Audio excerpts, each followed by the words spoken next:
video I'll be discussing about chaining. So already I've discussed many things about hashing in my previous video. Like hashing suffers from collision. So what is collision? Like there can be unique key values. Suppose this is unique group of unique key values, and when we are passing this group of unique key values using a hash function, hash values are generated. So these are the hash values. Basically hash values are the smaller values, and this smaller values is representing the larger value. So initially this is the larger value, and using the hash function we are getting hash value which is a smaller value. So there can be multiple hash values for different keys. It means that key will be unique, but hash value generated using hash function may not vary. Like consider a hash function like key modulus 10. Okay, suppose we have a key having value 22. So on passing this 22 from hash function, hash value will be what? It will be 2. Okay, next suppose 42. So again we are going to pass this via hash function, and we find that hash function again generates hash value 2. So keys are unique, but hash value generated via hash function is not unique. So in this case collision will take place. So in order to resolve this collision, there are techniques like separate chaining and open addressing. So in this video I'll be discussing about separate chaining. So suppose this is the key, that is 36, 18, 72, 43, 6, 10, 5 and 15. Okay, and the size of the table, the size of the hash table is 8. So in chaining what we have to do is that we need to perform, or like we need to create a hash function, and inside hash function we are performing modular operation, and the value will be what? Value will be the size of the table. So the size of the table is 8, therefore we have to perform modulo operator, like modulo arithmetic over this key using value equals to table size. So after performing this, so this is being done by the hash function, key will take the value and it will put this value in a function, hash function, and hash function will generate hash value. So these are the hash values which are created. Okay, so suppose the first key was 36, performing hash function we get 4. So what we will do is that we will go in 4, we will access 4 directly, and in this location we are going to create a linked list type of structure. Okay, we are going to create a linked list, and inside this linked list we are going to store the actual key. So 36 is being stored in index having hash value 4 in a form of a linked list structure. Okay, now next is 18. So its hash value will be what? 2. So what we will do is that we will go and access the location having hash value 2, and inside this we are going to store what? We are going to store the key, that is 18. Now next is 72. So we'll go in hash value 0 because 72 modulus 8 will give 0, and we will store 72. Next is 3, 43. 43 modulus 8 is 3. So in hash value 3 we are going to store 43.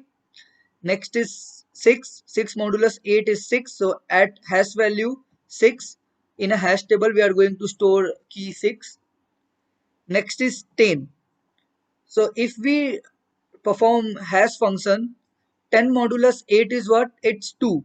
So if we access hash table using hash value 2, we find that already there is a data. Already we have stored what? We have stored 18. Suppose this is 18 which we have stored in second step.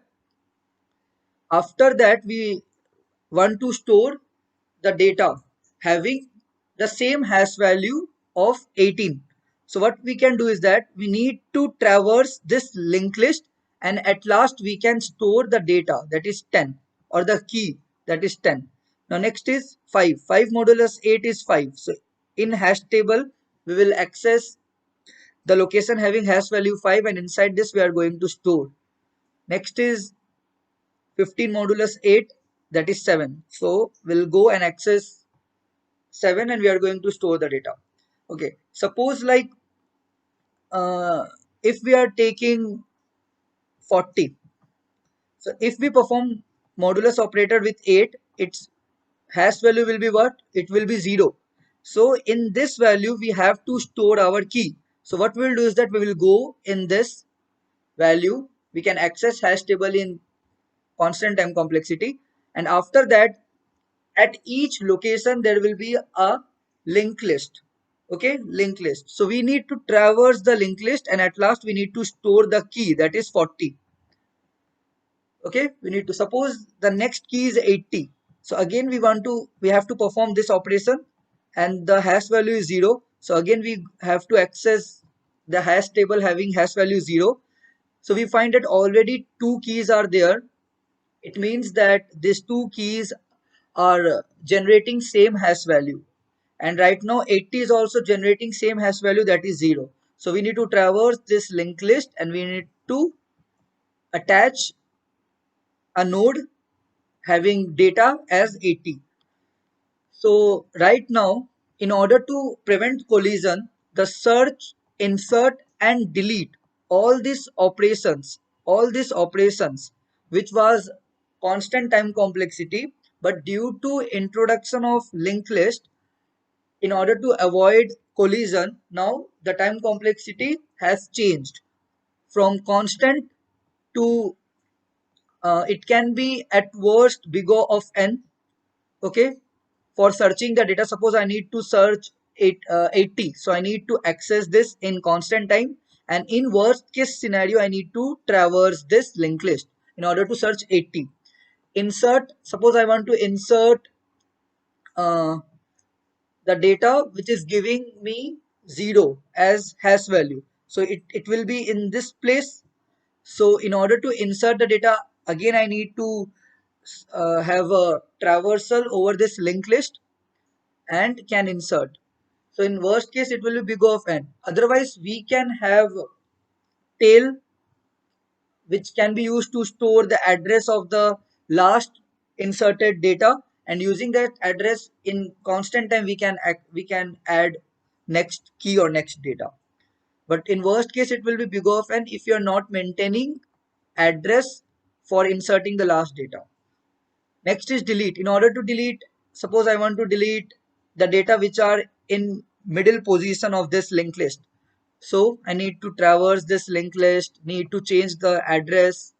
So it also take in worst case we go of n time complexity. Okay.